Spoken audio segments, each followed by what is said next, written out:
오늘 말씀은 하나님이 그를 믿는 그의 백성들에게 증거하신 증거, 그 증거가 무엇인가 라는 말씀이 오늘 본문에 기록이 되어 있습니다. 법정에서 판결에 결정적인 영향을 주는 그 효력 있는 것을 우리는 증거 또는 증인이다라고 말을 합니다. 이 세상 법정에서 이루어지는 이 판결을 보면 대체로 정당한 판결이 이루어지지만 때로는 명백한 사실이다 하더라도 증거가 제시되지 않으면 무죄 또는 죄가 성립되지 않는 경우가 있습니다. 그래서 재판할 때에 가장 중요한 원리가 뭐냐면 증거제일주의다 라고 하는 것입니다.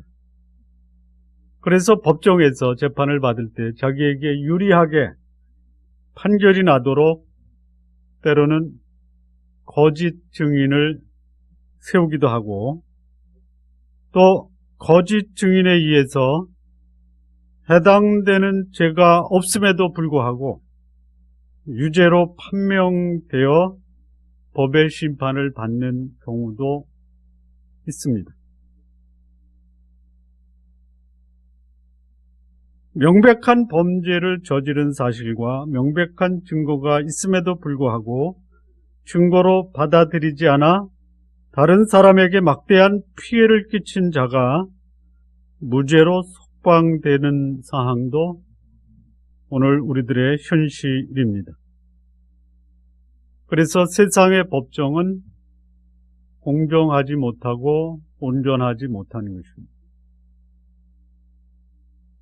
하지만 불법적인 증거나 또는 그 불법적으로 제시된 증거가 결코 채택되지 않고 통하지 않는 곳이 있습니다. 하나님의 법정은 어떤 불법적인 증거 제시나 불법적 증거가 채택될 수 없는 것입니다. 하나님의 법정은 하나님의 증거만 판단의 기준이 되고 하나님의 증거가 근거로 제시되지 않는 어떤 증거도 채택되지 않는 곳이 바로 하나님의 법정입니다. 그래서 하나님의 심판은 언제나 공정하고 공의로우며 어느 누구도 하나님의 판결에 대해서 이의를 제기하거나 억울하다, 부당하다라고 그 판결을 거부하는 경우가 결코 발생하지 않는 곳입니다. 여러분, 지옥에 가지는 마십시오. 혹시 인터뷰할 기회가 있으면 여쭤보시기 바랍니다. 어떻게 오셨습니까? 뭐라고 답을 할까요? 아니, 여러분들이 혹시 실수로 지옥에 가셨을 때 어떻게 오셨습니까? 라고 질문 받으면 뭐라고 답변하시겠습니까?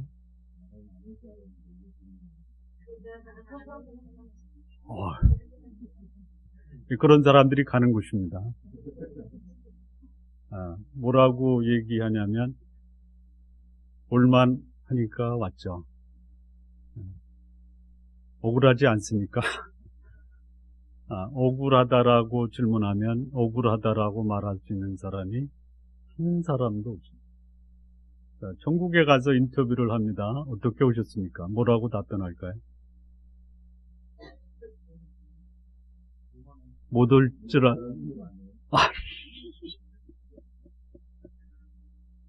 그게 교원나무 교회 성도들의 수준입니다. 뭐라고 답변하냐면요. 전적인 은혜입니다. 라고 답변을 할 겁니다. 지옥에서는 올만해서 왔고 천국에서는 은혜로 왔습니다. 다시 말하면 하나님의 판결은 억울하거나 부당한 판결이 없다라는 것이죠. 자, 증거란 무엇을 의미합니까? 증거는 어떤 사실이나 사건에 대한 확증이라고 합니다. 또는 깊이 묵상하고 자문해서 행하는 회상 또는 상기를 증거다라고 말합니다. 결코 무시되거나 잊혀질 수 없는 어떤 일에 대해서 경험을 하고 이제 이런 점에서 무시되거나 잊혀질 수 없다라는 점에서 다른 사람의 주목의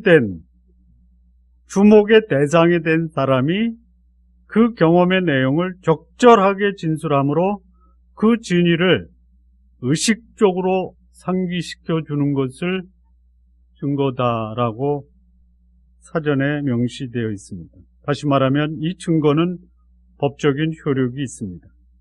그리고 이 증거가 법정에서 판결을 내리는 결정적인 영향을 준다라는 것이 하나님의 법정에서 누구도 이의를 제시할 수 없는 하나님이 제시하는 증거가 있습니다.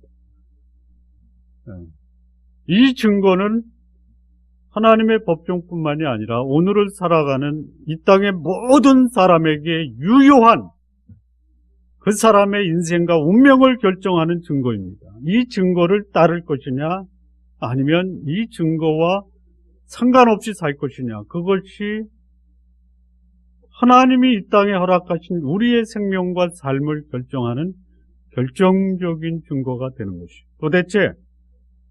도대체 하나님이 인간에게 제시하신 증거는 무엇이냐? 두 가지로 좀 생각을 해보겠습니다. 첫째는 하나님이 증거하신 증거의 핵심적 성격 또는 특징이 무엇인가라는 것이고요. 하나님이 증거하신 증거의 실체는 무엇인가? 성격과 실체를 오늘 본문에서 함께 상고를 해보겠습니다. 먼저 하나님이 증거하신 이 증거의 핵심적인 특징은요, 9절 10절의 말씀이 나옵니다. 만일 우리가 사람의 증거를 받을진대 하나님의 증거는 더욱 크도다. 하나님의 증거는 이것이니 그 아들에 관하여 증거하신 것이니라. 하나님의 아들을 믿는 자는 자기 안에 증거가 있고 하나님을 믿지 아니하는 자는 하나님을 거짓말하는 자로 만드나니 이는 하나님께서 그 아들에 관하여 증거하신 증거를 믿지 아니하였음이라.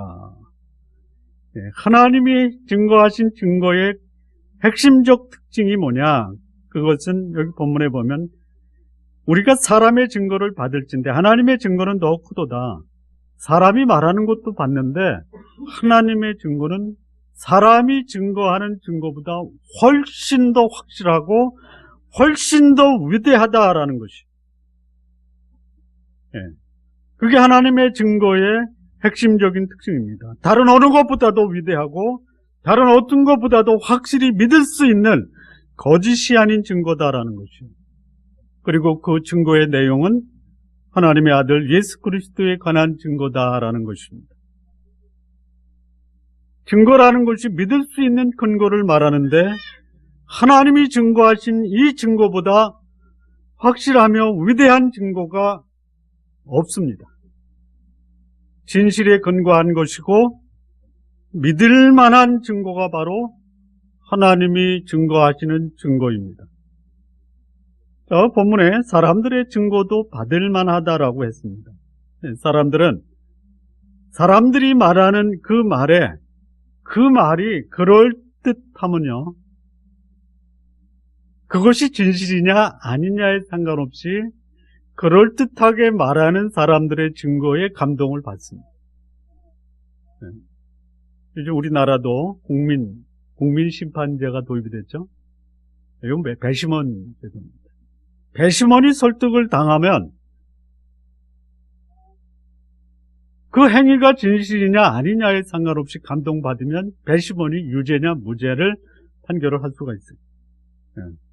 사람들은 그렇단 말에 귀를 솔깃하고 기울이고 그 말이 공감이 되면 그 말의 진위를 떠나서 그렇다고 믿는다라는 것이. 사람의 말에는 얼마든지 자의적이고 조작할 수 있는 여지가 있습니다. 이 사람들이 판단을 할 때 대체로 이 판단의 근거가 뭐냐면 보이는 것입니다. 보이는 것. 그래서 보여지는 것이 나타났으므로 그것이 진리다, 이렇게 믿으려는 경향이 상당히 강합니다. 히브리서에 이런 말씀이 있죠. 보이는 것은 나타난 것으로 말미암지 않았다라고 말합니다. 처음 들어보시는 것 같아요. 처음 들어보신 분 많을 거예요. 보이는 것은 나타난 것으로 말미암지 않은 것이다라는 것이, 이게 무슨 소리냐면요, 보이는 게 전부다, 나타난 게 전부다, 그렇지 않다라는 말씀이에요. 네. 내면의 실체와 실상보다는 나타난 현상으로 전체를 판단하려고 하는 경향이 사람들이 가지고 있는 속성이에요. 네. 여러분, 하나님이 말씀하시면 그 말씀이 진리라고 받아들이십니까? 아니면 그것이 하나님의 말씀이라면 그 말을 믿을 수 있을 정도로 증거를 제시하라고 말씀하십니까? 하나님의 말씀은 그냥 받으십니까? 아니면 그 말을 믿을 수 있는 근거를 제시하라고 말씀을 하십니까? 대체로 어떠십니까? 네? 말씀을 그냥 받죠? 예, 말씀을 보지 않고 믿는 자가 보고 믿는 자보다 복된 것입니다. 예. 그런데요, 하나님이 말씀하시면 증거를 제시하라고 요구하는 사람이, 믿을 수 없는 사람이 말하면 그것에 대한 진실을 확인하지도 않고 믿는다라는 거 아십니까? 나는 아닌데 왜 나를 보고 그런 말씀하세요라고 생각하는 분이 계시죠? 다시 한번 얘기할까요? 하나님이 말씀하시면 증거를 제시하라고 말하는 사람이 말하면 증거도 확인하지 않고 왜 믿으려고 하세요? 예? 이게 사람이에요. 예.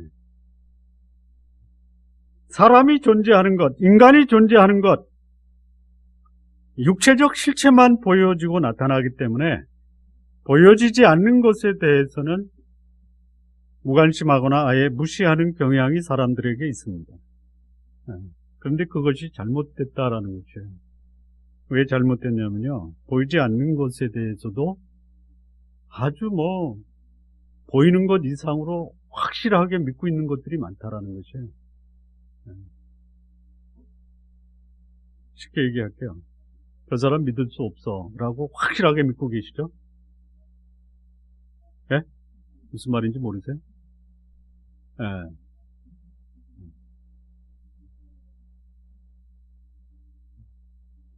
다른 거 하나 더. 여러분, 인간 속에 양심이 있다라는 걸 믿으십니까? 예? 확실하게 믿으시죠? 예? 봤어요? 보고 믿습니까? 안 보고도 믿죠? 그거를 선헌적 경험이라고 합니다. 예. 경험, 애도 알아요, 애도. 예.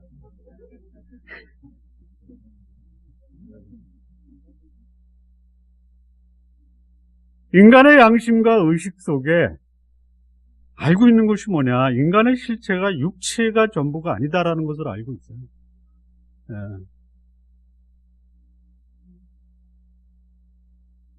육신 안에 거하고 있는 영혼의 실체를 부인하지는 않아요. 그런데 영혼이 없는 것처럼 살아가고 있다라는 거지. 마치 육체만 존재하고 영혼이 없는 것처럼 살아가는, 소위 주일날 교회 와서 예배드리는 사람들 중에서도 얼마든지 찾아볼 수 있다라는 것이. 그 영혼이 어디로부터 왔고 어떤 존재이고 어디로 갈 것인지에 대해서 별로 관심이 없어요. 그냥 오늘 살아가는 이 삶의 육신적 욕구에 충족시키려는 것이 마치 인생의 전부인 것처럼 살아가는 사람들이 있어요. 하나님이 증거하신 이 증거의 특별한 특징이 뭐냐? 이것은 사람들이 믿을 수 있고 또 위대한 증거 중에 가장 위대한 증거인데 그 증거가 뭐냐면 하나님이 인간의 영혼의 문제, 삶과 죽음의 문제를 해결하기 위해서 하나님 그분이 인간으로 오셨다라는 것. 이게 놀라운 하나님 증거하는 증거의 핵심입니다. 인간이 가진 가장 근본적인 문제는 삶과 죽음의 문제입니다. 이 문제만 해결할 수 있다면요. 무슨 문제를 해결하지 않겠어요? 여러분, 손가락 부러지는 것과 목숨을 잃는 거 어느 게 더 심각합니까? 손가락이 더 심각하죠? 아이, 그렇잖아요. 아이, 우리 그냥 솔직하게 얘기해보자. 내가 죽으면 천국 가느냐, 지옥 가느냐 별로 관심이 없고, 손가락 부러지느냐, 이거 안 부러지냐, 이게 더 관심이 많죠?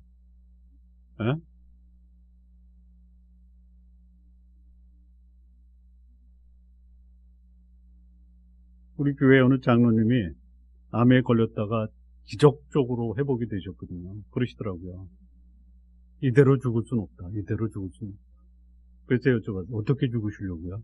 조금은 더 살아야지. 그래서 제가 그랬습니다. 장로님 조금만 더 사지 말고 영원히 사시기 바랍니다. 근데 영원히 산다라고 말씀드리니까요. 굉장히 이상한 소리를 들은 것처럼 표정을 주시더라고요.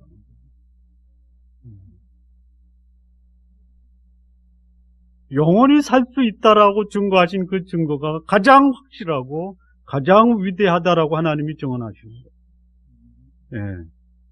그래서 그 문제 해결하기 위해서 하나님 자신이 인간으로 오시고 인간의 제 문제를 하나님이 대신 감당하셨다라고 알려주신 거예요. 그리고 그 하나님이신 예수 그리스도를 자신의 구주와 주님으로 영접한 자는 자신 안에 확실한 증거를 갖고 있다라고 말씀하신 것이죠. 전능하시며 존재의 근원이 되시는 하나님, 그 하나님이 하신 증거가 뭐냐? 하나님이 그 아들을 통해서 우리에게 영생을 주셨다라는 가장 확실하고 믿을 수 있는 근거예요. 이것을 믿을 수 없는 자는 하나님을 거짓말하는 자로 여긴다라고 했어요. 여러분, 인간이 어디까지 범죄하냐면요, 하나님을 거짓말쟁이로 만드는 재주까지 있어요. 하나님이 거짓말쟁이입니까? 하나님이 거짓말장이라고 말하는 사람이 거짓말쟁이입니까? 이 거짓말의 역사가 얼마나 깊은지 몰라요. 자, 신앙생활 한다라는 것이 뭡니까? 신앙생활 한다라는 게 뭐예요? 그렇게 쉬운 질문을 해가지고 당황시키느냐 이거죠. 신앙생활이 뭡니까? 답을 갖고 있는데 혹시 내가 답을 아는 것이 우리 교회 목사가 알고 있는 것과 틀리면 창피해서 표현을 못 하시는 거죠. 한마디로 얘기하면요, 신앙생활은 뭐냐? 예수님을 구주와 주님으로 믿고 사는 삶이 신앙생활입니다. 다른 거 있어요? 다른 거 있어요? 어떤 분은 그러더라고요. 신앙생활이 뭐냐 그랬더니 주일 성수하고 11조하고 교회 봉사하는 것이다.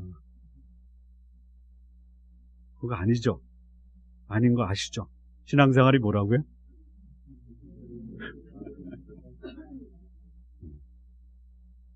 그게 신앙생활의 핵심이에요. 그렇게 사십시오.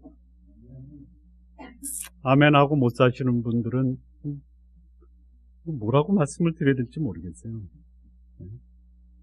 예수님, 그분은 나의 주님이십니다. 나의 구주이십니다. 라고 고백을 하는데 그 고백을 하면 그거를 삶으로 나타내야죠. 그런데 예수님은 나의 구주와 주님이신다라고 고백을 하는데 삶에서는 예수님이 나의 주인이 못 되고 있다. 그러면 그분은 신앙생활 제대로 못하는 것이고 하나님의 증거를 믿지 않는 것이고 하나님을 거짓말하는 자로 만드는 것이죠.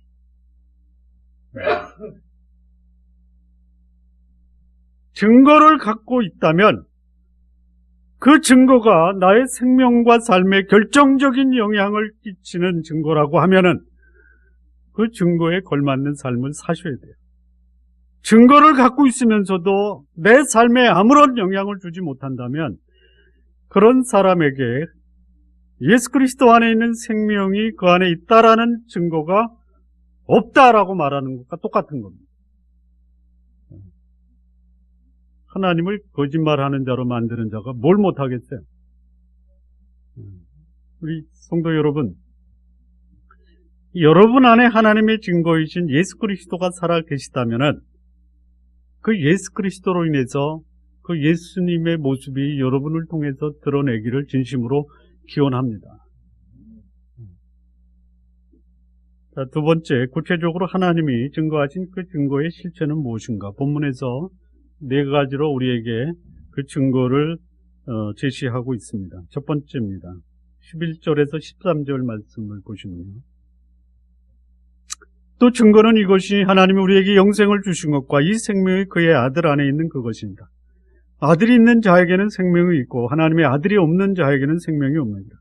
내가 하나님의 아들의 이름을 믿는 너희에게 이것을 쓴 것은 너희로 하여금 너희에게 영생이 있음을 알게 하려 함이라. 하나님이 증거하신 증거의 첫 번째 실체는 뭐냐면 하나님이 그리스도 안에 있는 생명을 그를 믿는 자에게 주셨다라는 것과 예수 그리스도를 믿는 자는 영생을 가지고 있는 것을 알 수 있다라는 것을 증거하신 겁니다.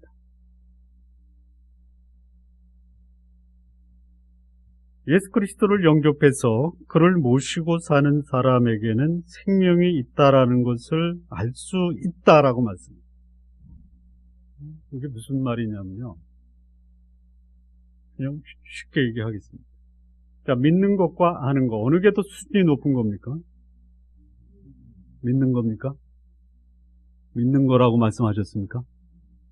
한 목소리로 그렇게 말씀하셨습니까? 예, 여러분의 수준이 얼마나 낮은 것을 여러분들이 지금 증언하신 겁니다. 이렇게 한번 하겠습니다.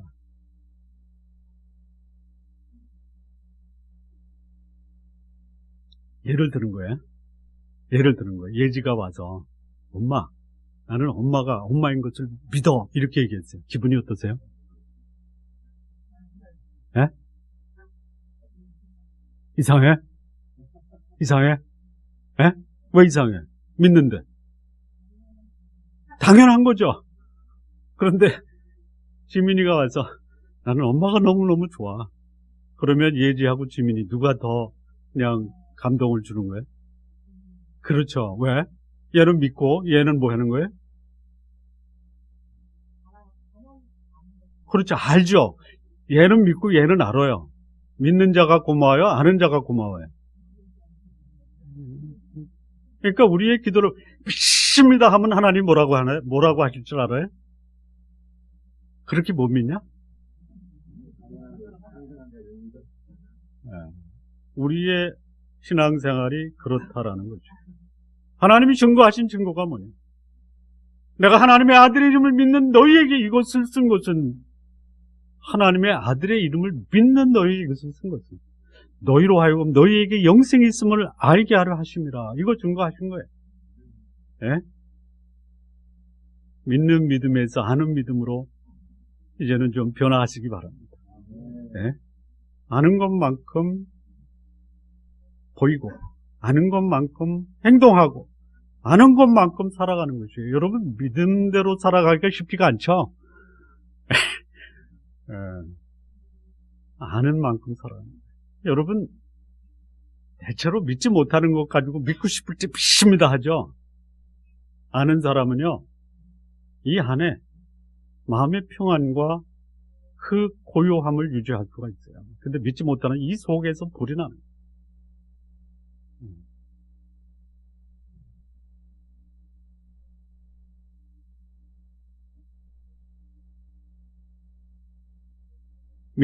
믿는 자가 이제는 아는 자로 성숙해야 될 시기입니다.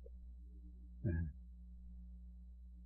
알 수 없고 이해할 수 없는 것을 믿는다라는 만큼 골치 아픈 게 없어요.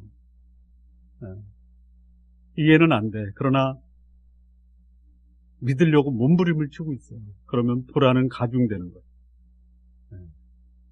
왜 우리 마음에 하나님을 믿는 그 믿음이 우리의 마음의 평안을 유지하지 못하게 하느냐? 몰라서 그러는 거예요. 몰라서. 알면은 그랬구나.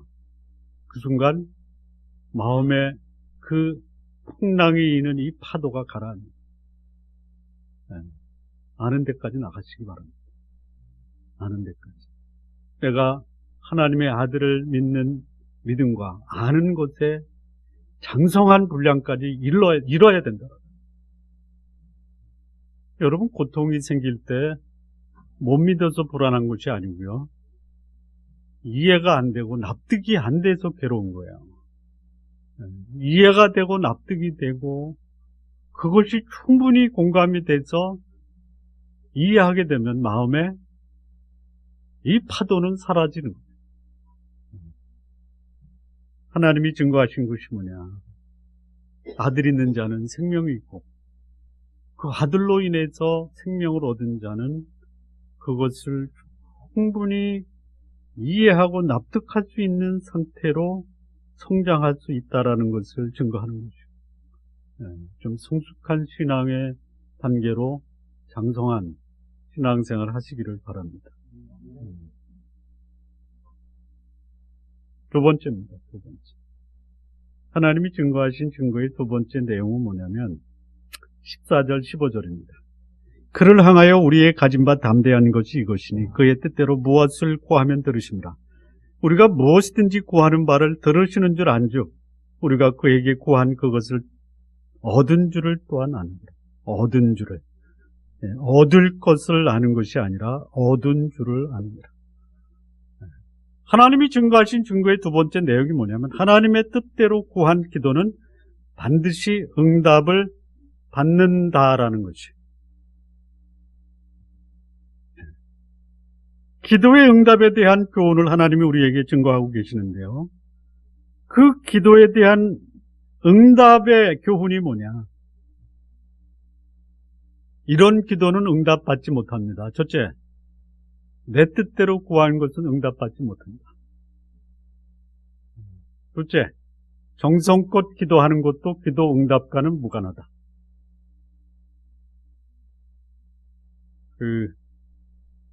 무당들이 구살 때 보면은 굿하는 도중에 가끔 하는 말이 있죠. 정성이 부족해서 시루떡이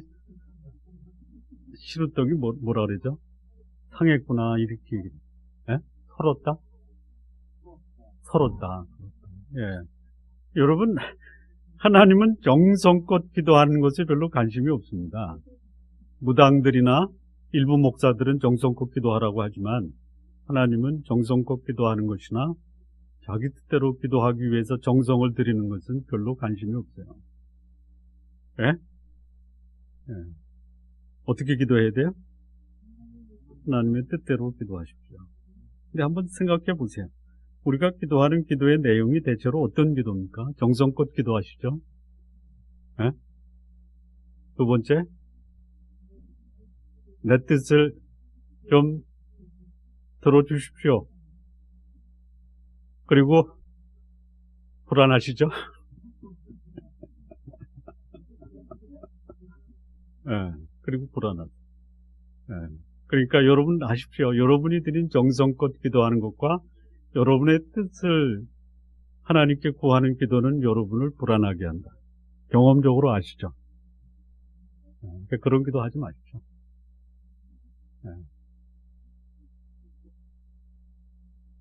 근데 그런 기도를 하고도 하나님이 응답하시면 평소에 여러분이 하나님의 뜻대로 사셨다.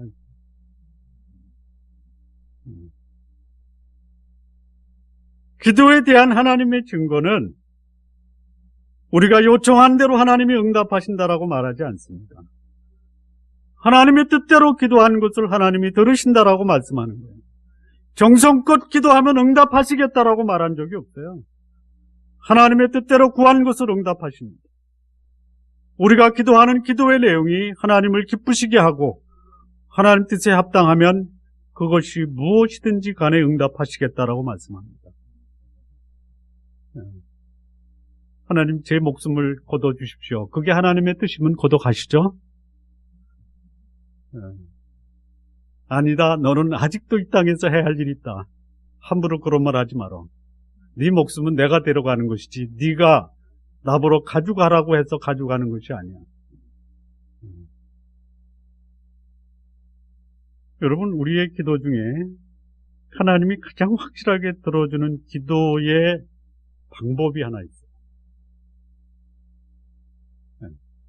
기도 제목을 적어놓고 기도하는 것도 때로는 필요한데요. 기도 제목을 적지 마시고요. 일단 하나님의 음성을 들으세요. 하나님의 음성을 들으려니까 그냥 눈 감고 침묵 중에 말씀하십시오. 듣겠습니다. 이거 굉장히 위험한 겁니다. 어떻게 하냐? 하나님이 우리에게 말씀하셨어요. 말씀하셨어요. 모든 성경은 하나님의 감동으로 기록됐습니다. 모든 교훈과 바르게 함과 의로 교육하기에 유익한 거예요. 책망도 해야 돼요. 그러면 하나님의 음성을 들으려면 이 말씀을 펴야 돼요. 진지하게 이 말씀 앞에서 자신의 마음을 열고 오늘 저에게 무슨 말씀을 하시렵니까? 들어요. 그러면서 들으면서 오늘 내 삶의 현실적인 이 문제를 하나님이 이 말씀에서 어떻게 말씀하시는가 진지하게 경청을 하셔야 돼요. 이 경청기도. 그리고 그 말씀을 가지고 묵상을 합니다. 하나님 어떤 분이신가? 그 하나님이 오늘 나에게 어떤 하나님으로 다가오시는가? 그리고 내가 가지고 있는 이 문제에 대해서 하나님은 이 말씀 속에서 어떻게 말씀하시는가? 그 말씀하셨어요. 하나님 전능하신 분이라고 말씀하셨어요. 거룩하신 하나님이라고 말씀하셨어요. 그럼 나는 봐야 돼요. 내가 오늘 하나님의 전능하심을 믿고 능력 있게 삶을 살고 있는가? 거룩하신 하나님 앞에서 나는 오늘 거룩한 삶을 살고 있는가? 예. 모든 것을 채우시는 하나님, 내가 지금 경제적으로 어려운데 하나님은 나에게 풍성하신 하나님으로 채우시다라고 말씀하는데 그러면 내가 무슨 일을 해야 되는가? 이렇게 그 하나님 말씀 앞에 반응을 해야 되는가?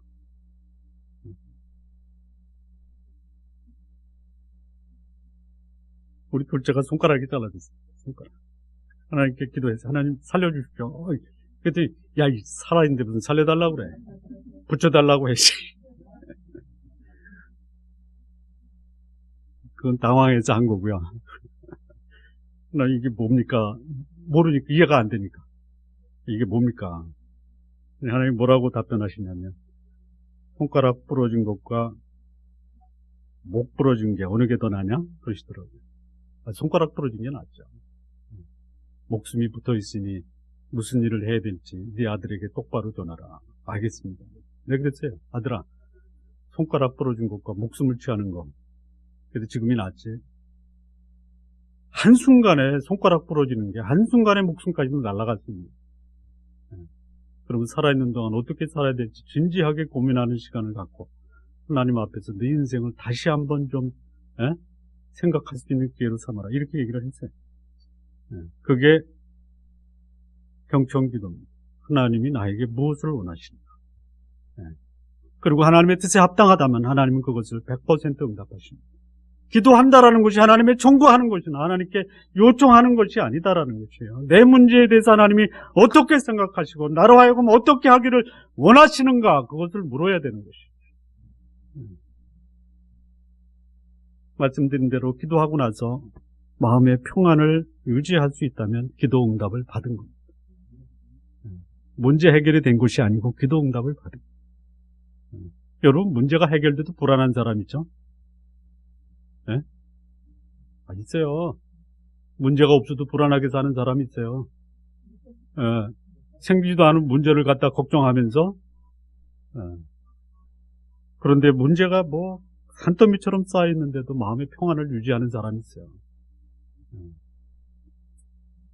문제 없기를 기도하지 마시고요. 마음의 평안을 위해서 기도하시기 바랍니다. 어떻게 되는 거냐? 하나님의 뜻을 알면요. 납득이 되고 이해가 되면 마음의 평안을 유지합니다. 도대체 이유를 알 수 없어요. 이 상황이 나에게 왜 이루어지는지를 이해할 수 없다면 그게 더 고통스러운 거예요.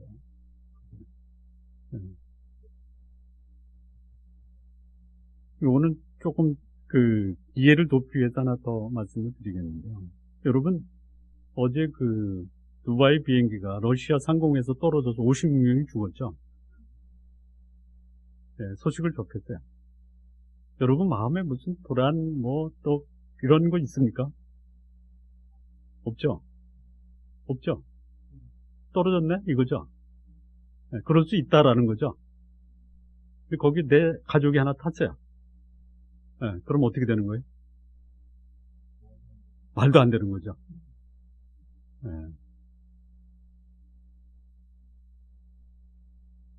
우리 신앙생활이 하나님 앞에서 내 문제를 다른 사람 문제, 또 다른 사람 문제를 내 문제처럼 생각하고 사는 것도 지혜로운 방법 중에 하나입니다. 하나님 이렇게 말씀하실 거예요. 네 자식이 아플 때는 왜 그렇게 네 마음이 알고 다른 사람이 고통할 때는 왜 무관심하냐? 이렇게 하나님이 질문하실 거예요. 그 하나님의 음성을 들을 줄 알아야 돼요. 그래서 하나님의 뜻이 무엇인지를 알고 그 뜻대로 구하는 거 하나님 100% 응답하십니다. 불행히 하나님의 뜻을 깨닫게 하는 하나님의 배려가 될 수 있는 거예요. 예수님의 기도가 바로 그런 기도의 본질을 말씀하고 있습니다. 내 원대로 하지 마십시오. 내가 아버지의 뜻을 행하러 왔나이다라고 말씀하시는 예수님, 그분의 기도가 바로 하나님을 믿는, 예수 그리스도를 믿는 하나님의 백성들의 기도의 내용이 되어야 한다는 것이죠. 자, 세 번째입니다. 하나님이 증거하신 증거의 세 번째 증거, 16절에서 18절입니다. 누구든지 형제가 사망에 이르지 아니한 죄 범하는 것을 보거든 구하라. 그러면 사망에 이르지 아니하는 범죄자들을 위하여 저에게 생명을 주시리라. 사망에 이르는 죄가 있으니 이에 대하여 나는 구하라 하지 않노라.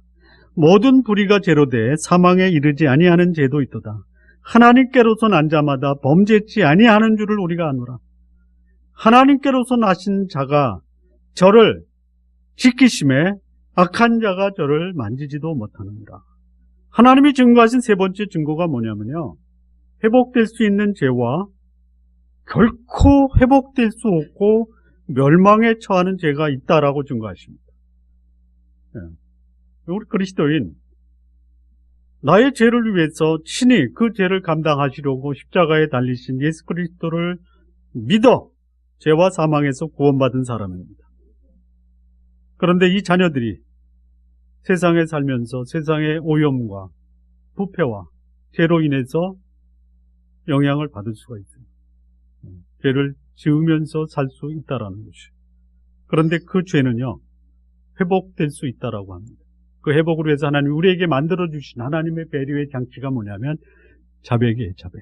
만일 우리가 우리 죄를 자백하면 저는 미쁘시고 의로우사 우리 죄를 사하시며 모든 불의에서 우리를 깨끗게 하신다고 했어요. 자백은요, 하나님을 위한 것이 아니라 하나님의 백성들을 위해서 하나님이 만들어 놓으신 세척기계예요. 그런데 용서받을 수 없는 죄가, 용서받을 수 없는 죄가 뭐냐면 하나님을 거짓말쟁이로 모는 죄예요. 다시 말하면 예수 그리스도를 통해서 우리의 죄를 구원하기 위해서 십자가에 달리신 예수 그리스도 그를 불신하고 거부하는 자, 이거는 용서받을 수가 없어요. 정성껏 살면서 예수 믿지 않는 사람, 자기 재산을 통틀어 사람들을 돕는 데 내어놓고 예수 믿지 않는 사람, 이거는 용서받을 수가 없습니다. 그렇다고 예수 믿고 마음대로 죄를 지어도 되느냐? 그것은 아니에요. 여러분, 나는 예수 믿는다. 그런데 죄는 마음대로 진다. 이거는 예수 안 믿는다라는 것이죠. 하나님께서 난 자는 하나님의 거룩하신과 같이 거룩한 삶을 살아야 돼요. 그럼에도 불구하고 죄를 지을 수밖에 없는 상황에서 죄를 짓는 것이 인간의 연약함이에요.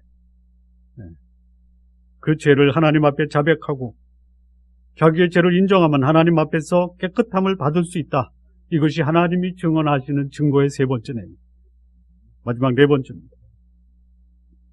19절 20절입니다. 또 아는 것은 우리는 하나님께 속하고 온 세상은 악한 자 안에 처한 것이며, 또 아는 것은 하나님의 아들이 이르러 우리에게 지각을 주사 우리로 참된 것을 알게 하신 것과, 또한 우리가 참된 자 곧 그의 아들 예수 그리스도 안에 있는 것이니 그는 참 하나님이시요 영생이시라. 하나님이 증거하신 네 번째 증거는 뭐냐면 하나님께 속한 자가 있고 세상에 속한 자가 있다는 것이죠. 하나님의 속한 자가 누구냐? 영생을 소유한 자예요. 그렇다면 세상에 속한 자는 뭐냐? 목숨이 붙어있는 동안만 살다가 영원한 형벌에 들어가는 자예요.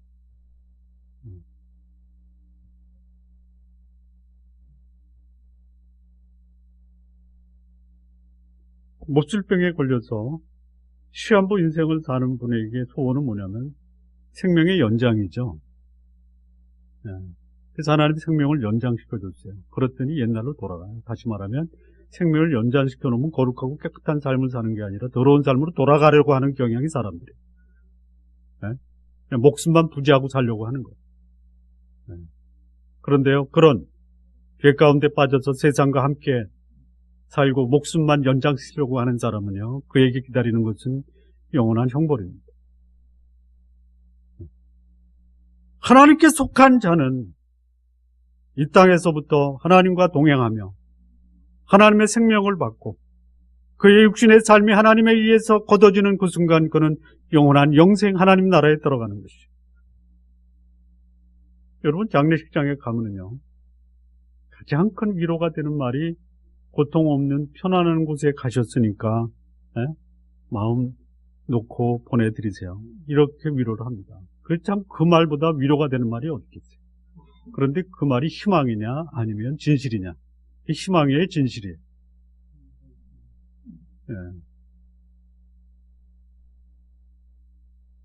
그렇게 위로하고 보내드렸는데요. 가보니까 지옥이요, 지옥.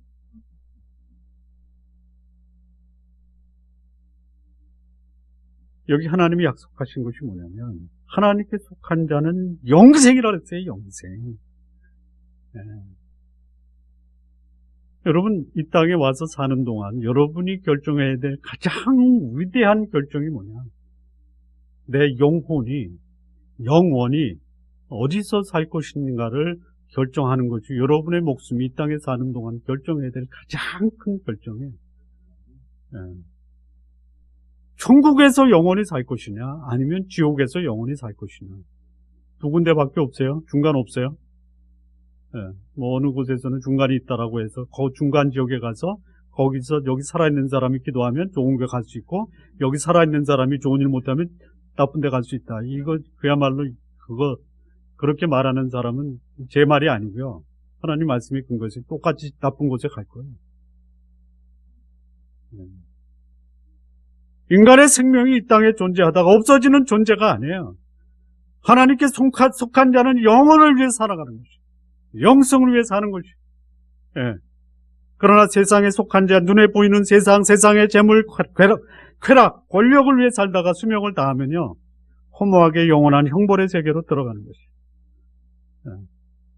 우리 성도 여러분, 이 땅의 삶을 살면서요, 주일날 예배도 드리신다면, 기왕에 예배까지 드리고 하나님의 존재를 인정한다면 영생을 선택하시고 천국으로 돌아가시기를 진심으로 바랍니다. 그것이 나의 삶에 대해서 가장 책임 있는 선택의 삶을 산 것이에요. 여러분이 여러분에게 줄 수 있는 최고의 선물이 뭐냐? 내 영혼을 위해서 영생을 선택했다라는 거죠. 그 선택은 여러분 목이에요.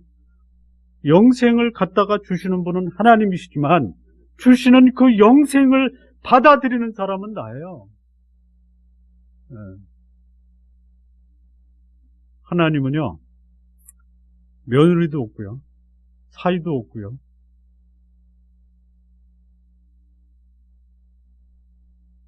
오로지 아들과 딸밖에 없어요. 예수 그리스도 그분을 믿음으로 하나님의 자녀로 영생을 소유하는 삶을 사시기를 진심으로 바랍니다. 그리고 그 선택은 전적으로 내 몫이. 마무리 짓겠습니다. 하나님이 오늘 우리에게 증거하시는 이 증거는 하나님 절대절명의 선언이세요. 그냥 지나쳐 버리고 사람들의 관심과 호기심을 끄는 상업 광고가 아니에요. 하나님의 중대 선언이시고 사람이라면 반드시 경청하고 숙지하고 자신의 삶에 적용해야 되는 진리의 말씀입니다. 그것이 뭐냐? 하나님이 우리에게 증거하시는 이 증거는 하나님의 아들 예수 그리스도, 그분이 우리에게 영생을 주시고 그분을 믿는 자는 영생을 소유하며 살아갈 수 있는 그 특권을 가지고 있다라는 것을 알 수 있다라고 말씀하시는 거예요. 또한 우리가 구한 기도, 응답되는 비결은 내 생각과 내 소원이 하나님의 뜻과 합치되면은 하나님은 반드시 응답하신다라는 하나님의 중요한 선언이십니다. 또한 잘못하고 죄를 지을 수 있어도 예수 그리스도를 믿지 않는 죄는 범하지 말라라고 증거하시는 것이죠. 마지막으로 하나님께 속한 사람은 영생의 삶을 사는 것, 그것이 내가 살아있는 동안 선택해야 될 가장 중요한 선택이다라고 증언하고 계십니다. 교원나무 교회 성도 여러분, 오늘부로 요한일서 강해가 끝난다라는 거 아시죠? 16번째로 끝이 납니다. 이 요한일서 강해를 끝나면서 하나님이 여러분에게 당부하시는 이 최고의 당부가 뭐냐면 예수 그리스도, 그분이 여러분 안에 있어 그분으로 인해서 이 땅에서부터 시작해서 영혼을 살아가는 성도들이 되라라고 하나님이 말씀하십니다. 저 역시 이 말씀을 대언하면서 예수 그리스도 그분을 여러분의 구주와 주님으로 모시고 그분이 여러분 안에 살아있다라는 것을 삶을 통해서 증언하시면서 영원한 축복 하나님 나라에 들어가는 그날까지 거룩하고 그리고 서로 사랑하면서 사는 성도님들 되시기를 진심으로 바랍니다. 기도하시겠습니다.